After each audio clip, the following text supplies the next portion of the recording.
Welcome to the great detectives of old-time radio. From Boise, Idaho, this is your host, Adam Graham. If you have a comment, email it to me, box13@greatdetectives.net. Follow us on Twitter at Radio Detectives, and become one of our friends on Facebook, facebook.com/Radio Detectives. Well, before we do get started, I do want to remind you that the show is brought to you by the financial support of our listeners. You can support the show at support.greatdetectives.net. But now we're going to introduce you to Ellery Queen. Ellery Queen was created in the late 20s by cousins Frederick Dene and Manfred Lee. And all the books were written under with the pseudonym of Ellery Queen. The books were quite successful and continued to be published into the 1970s. Ellery Queen hit the big screen in 1935 with the Spanish Cape Mystery. And then the Mandarin Mystery, which you saw yesterday, was released in 1936. And it was 1939 when Ellery Queen first came to the radio in a series starring Hugh Marlowe. That series lasted one season and then went off the air and returned in 1942, this time with Carlton Young in the lead, supported by Marion Shockley, Santos Ortega, and Ted DeCorsia. Well, now we have a little bit of an idea of our introductory cast, so let's go ahead and take a look at the first episode of Ellery Queen we have in existence. And this is one series where I won't go through missing episodes because there are so many that are tragically missing, including more than 100 of the first episodes of the series. Our first episode we have is from January the 9th, 1943, and the title is The Adventure of the Singing Rat. Bromo Seltzer presents The Adventures of Ellery Queen.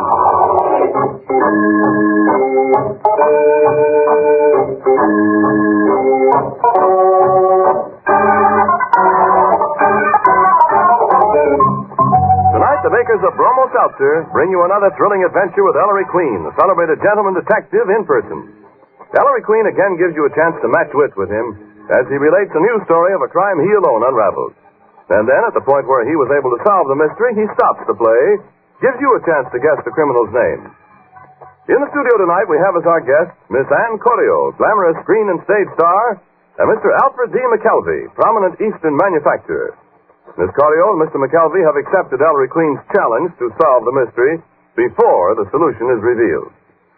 And now, Ellery Queen, master detective and your host for the next half hour. Thank you, Ernest Chappell, and good evening, ladies and gentlemen.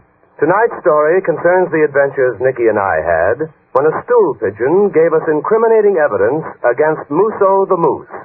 I call it The Adventure of the Singing Rat.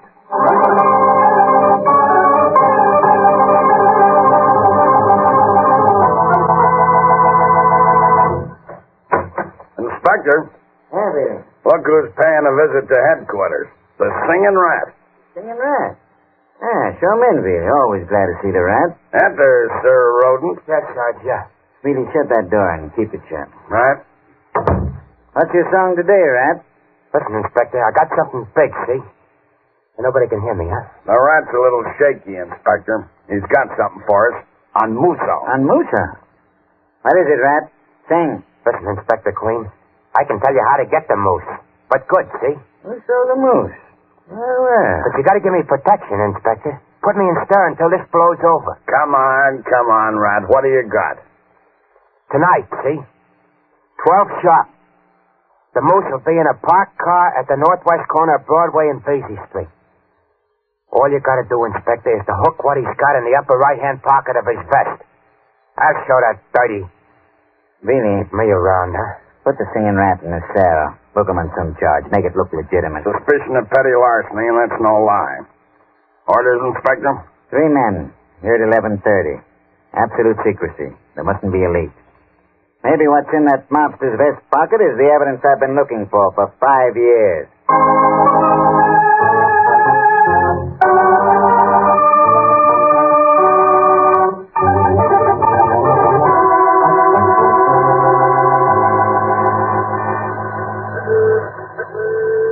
Why don't he show up, Moose? I don't like sitting in this parked car. You be like me, Cockeye. Big businessman. Soft, nice, easy, relaxed. Yeah, Moose, yeah. But why do we gotta meet his nibs on street corners? We're wide open, Moose. Cockeye, you don't understand. That's why you're a punk and I'm a Moose the Moose. He's important man. Sure, I can make him come up to the apartment like last week, but he's taking a chance. If somebody sees him... Hey, Moose, that black sedan. It's the cops. Cop, now keep your pants on, Cockeye. You march in that car. Sit still. Cockeye, no. Don't start nothing. I got him covered, Sergeant. Flint, flash the light on him. All right, step out, Moose. You too, Mug. Reach for a rod and you'll be angel food before you hit the sidewalk. Come on. Hello, Sergeant. You saw about something. Sure, we come out. Good evening, Musso. Oh, he's my old friend, Inspector Queen. Neither of them's healed, Inspector. Inspect. Every time you pull in the moose, you gotta let me go again. And you know getting tired. Hold your arm tight, Moose. Stand still and you won't be hurt. Flint, throw that submachine gun to his back so he won't get ambitious. All right, sir. Hey, do you nuts, Inspector? What's the idea? All right, Billy, put your hand in the upper right pocket of his vest and take out whatever's in there. My vest. You don't do that. I want my mouthpiece. All right. Take your hands out of my vest. Let me go. Nice, Moosey. There. Somebody sees a squeal. I find out who. He's a dead man. I kill him. I kill him.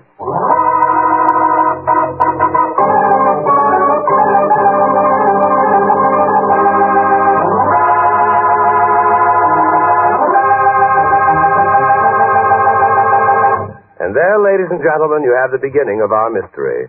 We'll be back in just a moment to tell you more, but first, Ernest Chappell. Friends, you like to save money, don't you? And you like fast relief from a common sick headache? Of course. But what's saving money got to do with that? Plenty, so listen closely. Right now at your drugstore, you can get the large 60-cent size bottle of Bromo Seltzer for only 39 cents. Now, any way you figure it, that's a saving of 20% or more. And talk about quick, effective relief. But I'll let Mr. Howard B. Abel of Pipersville, Pennsylvania, tell you about that. He writes, Whenever I get a common sick headache, I always take Bromo Seltzer, because I found out many years ago that there's just nothing better. Recently, I won my wife over to Bromo Seltzer, too. One day, she had a common sick headache, and the preparation she usually took just didn't seem to help her. I persuaded her to let me fix her a Bromo Seltzer. Well, she was delighted at how quickly she got relief. You can be sure there's always a bottle of Bromo Seltzer in our home. Millions of folks feel just as you do, Mr. Abel. Which reminds me, you old users of Bromo Seltzer will want to get in on this wonderful special, too, but you must hurry. This offer is strictly limited, both as to time and quantity. So tomorrow, go to your druggist. Ask him for the regular, large, 60-cent size bottle of Bromo Seltzer. But pay him only 39 cents. Better still, get 2 bottles. One for your desk or locker, one for home use.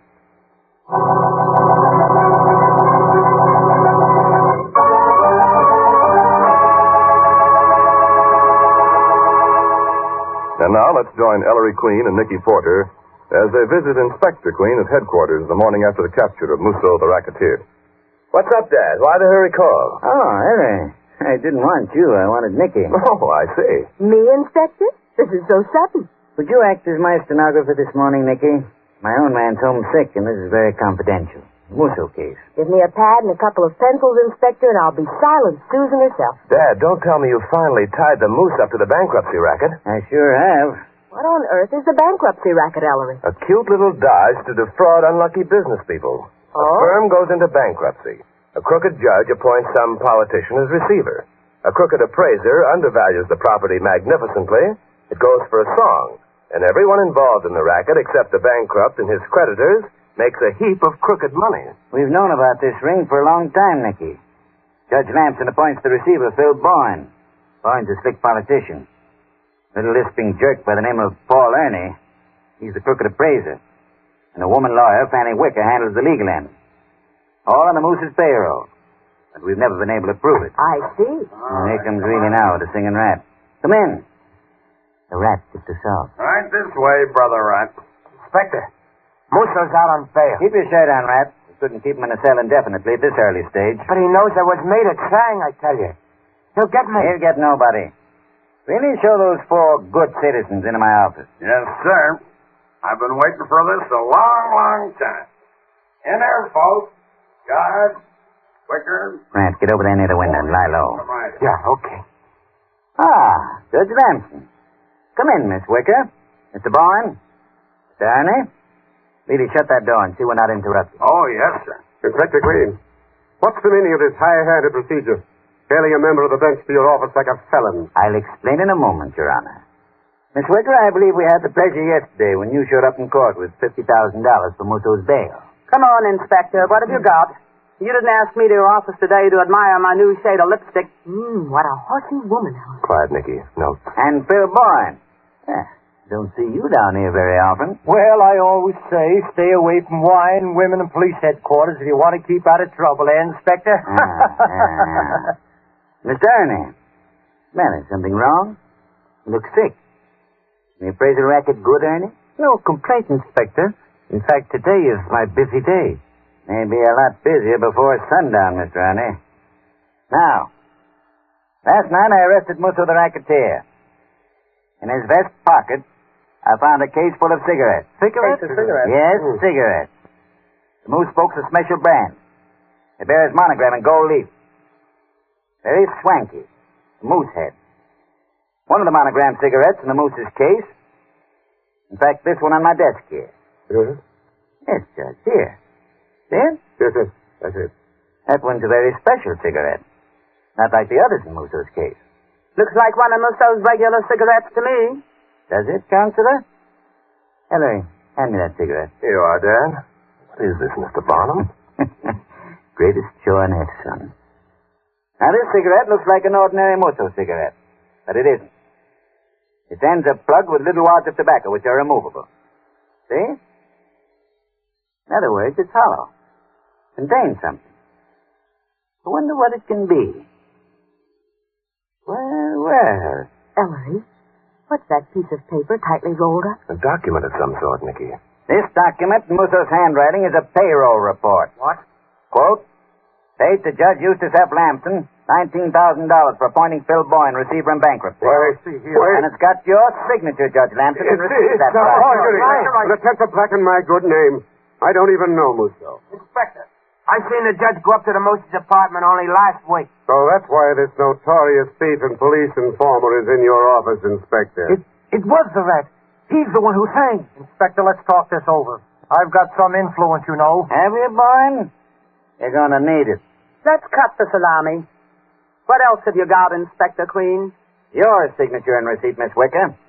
Phil Boyne's and Ernie's. Let's see that paper. Oh, no, Judge. You'd like to get your hands on this little piece of paper, wouldn't you? Itchy fingers, Counselor? Mr. Ernie? Mr. Bourne? We'll just remove temptation. Roll the paper up again. Tuck it back into this hollow cigarette. Like this.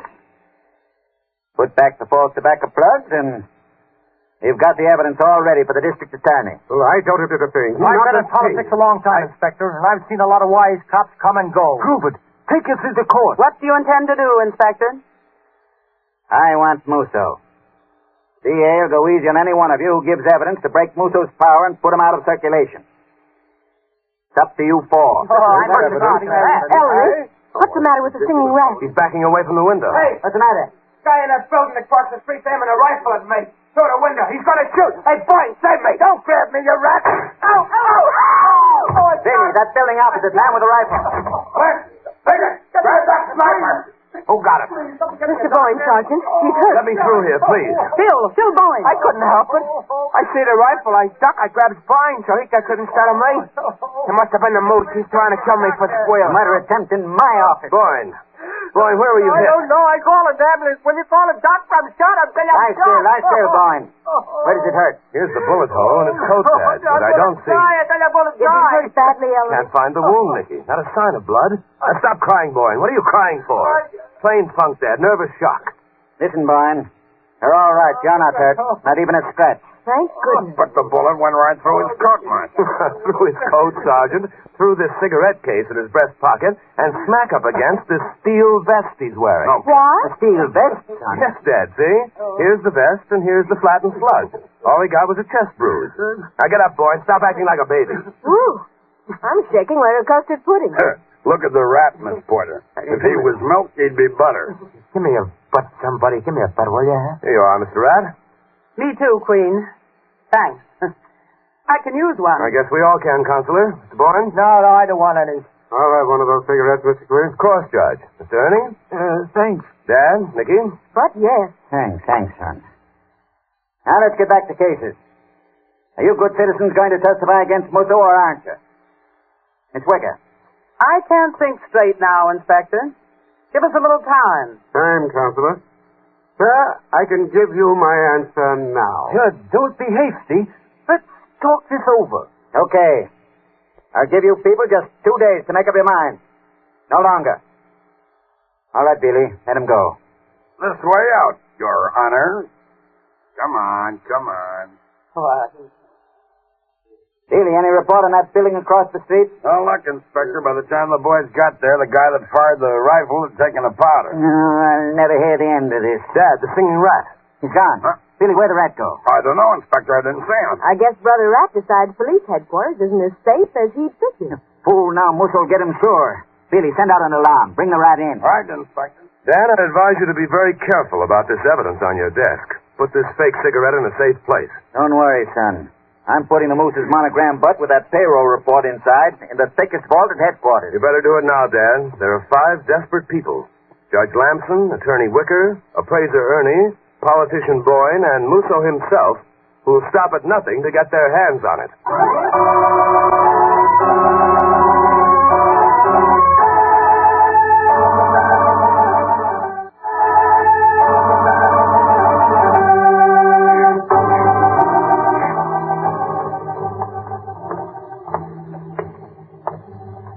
Seems to me we practically live at police headquarters these days, Ellery.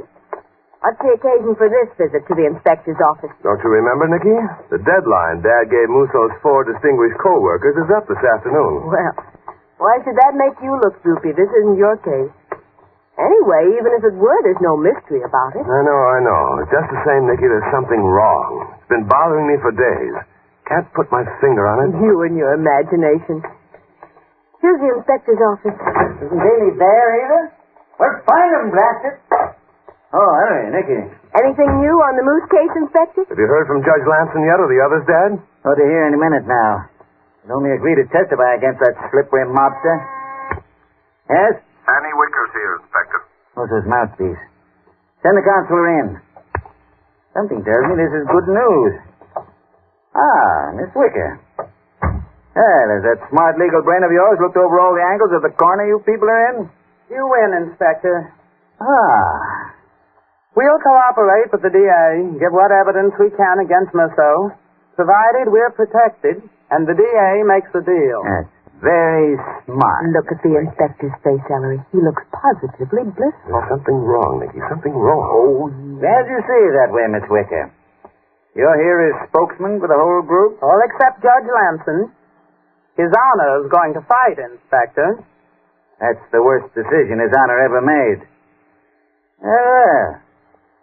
So the Moose is going down with the count at last. Out on bail, is he? Not for long. Excuse me. Yes? Inspector, really? Really, I've been combing the city for you. Where are you? Central Park. Listen, Central Park. What are you doing in Central Park? Sharing nuts with the Now, squirrels? listen, Inspector. It's about the Moose. The Moose?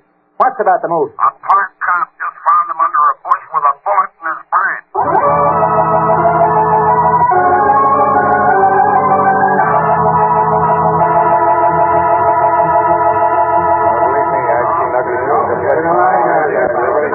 Look at that crowd of reporters, Ellery. What, Nicky? Ellery Queen, what's the matter with you? Nothing, Nicky, nothing. It's just that I can't get it out of my mind. Get what out of your mind? Oh, your imagination again. Meanwhile, that racketeer is lying here in the park murdered. Yes. Oh, Dad. Well? Moose got it in the brain, Ellery. He rounded up his gang with the deaf, dumb, and blind. What was Musso doing in Central Park, I wonder? Obviously, Nicky, he had an appointment with his murderer. You see here? Body's lying behind a bush in this clump of trees, and no signs of its being dragged. They were arguing here. Oh, Sergeant, did you find the gun? Yeah, Maestro. It's the Moose's own rod. One chamber's empty. They struggled over Moose's gun, Ellery, and the other gentleman won. He's no gentleman. Dad, how long's the Moose been lying here dead? Doc Prouty says he was bumped off sometime today. He didn't die right away, so Doc says there's no telling exactly how long he lingered. Could have been murdered any time this morning or early afternoon. Drat it. Have to check alibis. Dad, look at this. What, son? I just found it under the body. This hollow cigarette with the Moose monogram on it. A hollow one? Like the one we got at headquarters? Isn't there anything in it, Ellery? No, it's empty. Dad, are you sure the cigarette with the document is safe at Center Street? This looks like the identical casing. It can't be, Ellery. I locked the evidence up myself. Just the same, Dad. Let's go back to headquarters and check up.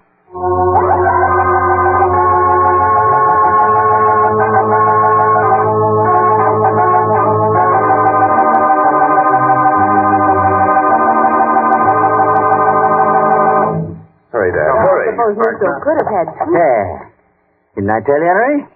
Here's the Moose's dummy cigarette, just as I left it in the safe. Let's see it, Dad. Dad, this isn't a dummy. It's a real cigarette? Tobacco, clear through. My evidence. But I locked the dummy monogram cigarette in my safe 2 days ago, son. You only thought it was the dummy, Dad. The switch must have been made before you locked this cigarette in your safe. One of those crooks substituted a real Moose cigarette for the hollow one in your office 2 days ago, Inspector. Exactly, Dad. After showing the document to those people in your office, you replaced it in the hollow dummy and put the dummy on your desk. Remember? Oh, yes. They all kept wandering around the office. Yes. Would have taken only a second to make the switch of cigarettes. Say, I know when the switch was made. When the rat screamed that somebody was going to shoot him. Right, Dad. And one of them came prepared to make the exchange. But which one? They all had cigarettes with them, Sergeant. The judge smoked incessantly. So did Miss Wicker, Mr. Ernie. We know Boyne had cigarettes. His cigarette case was pierced by that rifle bullet. So any of them could have made the switch 2 days ago. But how did the stolen one get under Musso's body in Central Park, Ellery? The thief must have brought it with him today to his appointment with his victim. Sure. But I don't understand why he knocked the Moose off, Maestro. It's not hard to reconstruct, Sergeant. The thief, in possession of the vital evidence, wanted money from Musso. Money in return for not handing that evidence back to the police. Probably intended to milk them all dry, one after the other, and started with the racketeer. Yeah, and then figured he'd destroy the evidence. All right. So whoever stole that dummy cigarette in my office the other day is the killer of Musso. But who? Looks like a tough one to me, Ellery. Tough? I don't think so, Dad. Now, Ellery, don't tell me you know... Yes, Nicky. I know who stole the dummy cigarette and murdered the Moose.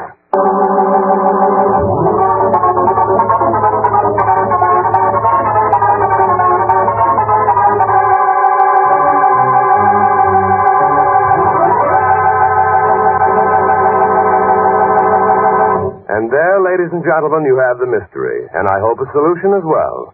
Nicky, will you be good enough to introduce our guest armchair detectives for this evening? Well, Ellery, our first guest tonight is Ann Corio, glamorous stage and screen star who is currently making a record-breaking tour of vaudeville theaters from coast to coast. Miss Corio returns to Hollywood soon for her next film, Sarong Girl. Our second guest is Alfred D. McKelvey, prominent Eastern manufacturer and amateur radio detective. You know, Ellery, Mr. McKelvey's hobby is beating fictional radio detectives to the solution, so you'd better watch out. All right, Ellery? Thank you, Nicky. Miss Corio, who is the criminal? Well, it's rather difficult, but I think the rat stole the cigarette, that he has been living in terror of Musso, and he did it to bribe him. Have you any clues? No, except that when the gun was shut off, he seemed to know just what was happening, and he made quite sure that the bullet hit Byrne and not himself. And I think that was all set up so that he could switch the cigarette. Thank you, Miss Corio. Mr. McKelvey, who do you think is the criminal? Well, I've missed some easier guesses than this, so I'll probably miss this. But I guess that Phil Barn did it because of the fact that he showed up in the office opposite the sharpshooter with a vest on so that if there was any poor shooting, he was one fellow that wasn't going to be hit. He also happened to have a cigarette case in his pocket, so he could have been the man to make the exchange in the park. And being a politician, he probably knew his way out in the final analysis. Well, thank you, Miss Corio and Mr. McKelvey. You'll know in just a moment how successful you were as armchair detectives. But first, here's Ernest Chappell, a very reasonable man indeed. Certainly I'm reasonable, Ellery. For instance, when I tell you folks to get 2 bottles of Bromo Seltzer, one to keep at home, the other where you work, I have 2 mighty good reasons. Firstly, you never know when a common sick headache will affect you, but you can depend on Bromo Seltzer to help you feel better fast. For Bromo Seltzer fights headache 3 ways. Acts on head, nerves, and stomach. You get effective relief. Quickly feel more like your old self again. Reason number 2 for buying 2 bottles. Right now, there's a wonderful special on Bromo Seltzer. The regular large 60-cent size bottle for only 39 cents. Now that means you save 20% or more. But remember, this offer is strictly limited, both to time and quantity. So act at once.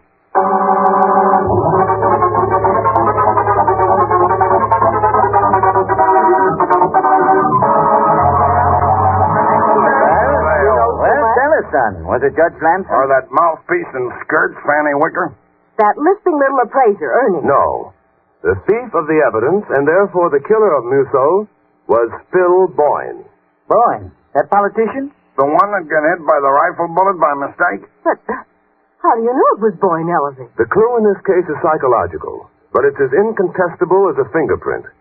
Consider the situation in your office, Dad, 2 days ago. Musso, or one of his henchmen, in trying to kill a singing rat, fired a shot that struck Phil Boyne by mistake. How did Boyne react? Like an old lady. Got his start. Yes. Boyne was so shocked by his narrow escape from death, so unnerved, that he blubbered like a scared child. Yet when, at the height of excitement, I offered him a cigarette, he refused it. That's right. He did. The judge, the rat, Counselor Wicker, Ernie, even you, Dad, and Nicky, were all so shaken by the murderous attack that you gratefully accepted a cigarette to soothe your nerves. Yet Boyne, the man most immediately involved, the man who had actually been struck by the bullet, although unhurt, the man who threw a fit of hysterics, Boyne refused to smoke. Conclusion? Phil Boyne is not a smoking man. Phil Boyne doesn't smoke at all. If he were a smoker, even a light smoker, he would have grabbed at a cigarette in his condition. But, Ellery, if Boyne isn't a smoker, why does he carry a cigarette case around with him? He did that day. You said yourself it was pierced by the rifle bullet. Yes, Nicky. Why did Boyne, a non-smoker, carry a cigarette case? Since it wasn't because he smoked, then that case and the cigarettes in it must have served an entirely different purpose. I see it now, son. Yes, Dad. We know one of Musso's specially monogrammed cigarettes was substituted for the hollow one with the evidence in it. Therefore, the thief must have come to your office with a cigarette he'd stolen from Musso in advance. In other words, the thief came prepared to make a switch of cigarettes if the opportunity arose. And which of the 4 suspects did come prepared? Obviously, the man who carried a cigarette case but didn't smoke. Dad? If you'll nab Phil Boyne right away, there's a good chance he still has that document with its precious evidence on him.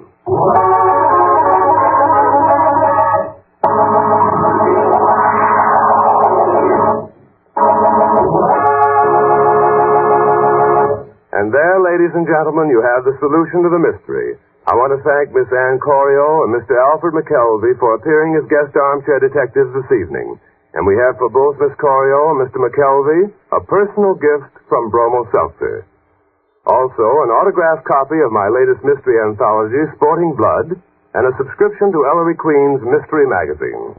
Ellery, I'm a man who comes to the point. Chappie, so am I. I know at that point you're going to make, and my answer is you'll have to wait a minute to hear what next week's story is about. Well, it so happens that I can fill that minute with some mighty important information. You can take it straight from our educated Bromo Seltzer trained friends.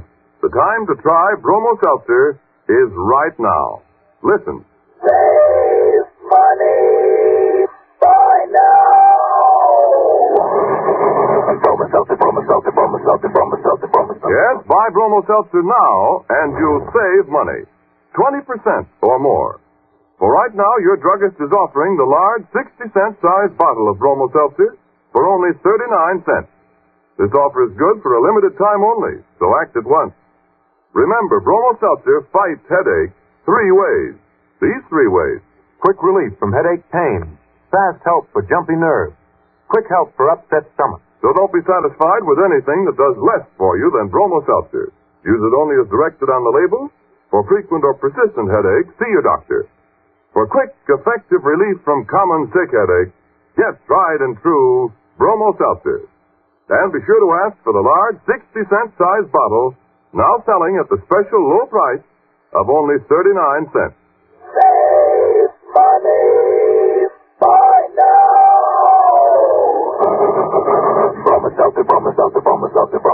All right, Sherlock Holmes, come on. What's on tap for next week? Funny you should call me that, Chappie. How so? Well, because next week I'm going to tell about a case I had, which will remind you of one that baffled the great Sherlock himself. It's about a man who goes into his house for an umbrella and disappears. I call my case The Adventure of Mr. Short and Mr. Long.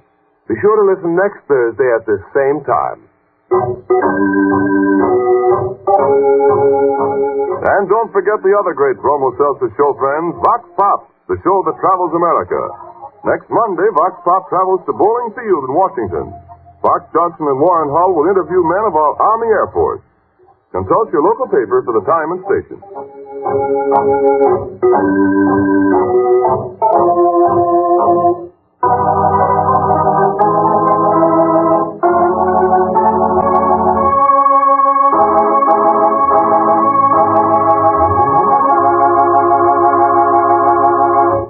Music for The Adventures of Ellery Queen is by Charles Paul.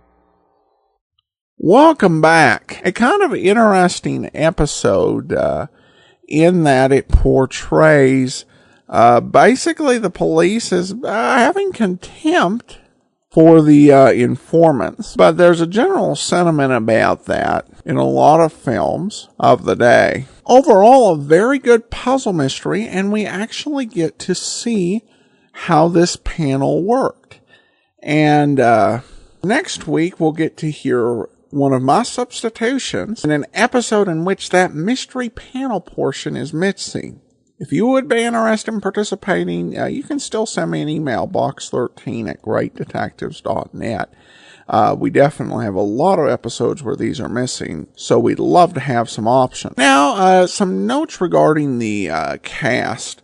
Ted DeCorsia and Santos Ortega, who play Veely and Inspector Queen respectively, actually had very distinguished careers in radio, and both actually twice played radio detectives. Santos Ortega played Nero Wolfe for a short season, and he also played Peter Salem in a radio series that isn't completely lost, but there are just 2 clips of it and no complete episodes in circulation.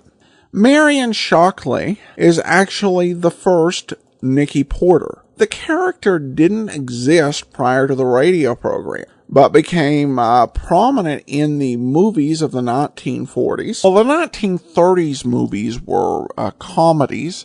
The 1940s films actually brought the character a lot more on-screen respect. The first 4 films starred Ralph Bellamy, who at the time was viewed as the definitive on-screen Ellery Queen. And the next 3 starred William Gargan, who we heard back in Barry Craig and Man Against Crime. And we'll talk a little bit more next week about Carlton Young, the star of the current series. And there's a lot more we can say about Ellery Queen, but I don't want to take up that much time in a single episode. You can also check out more on the character at elleryqueen.us, a great fan site, terrific resource. We will be back tomorrow with the adventures of Philip Marlowe, and join us next Tuesday for for another adventure with Ellery Queen. In the meantime, send your comments to box13 at greatdetectives.net. Follow us on Twitter at Radio Detectives.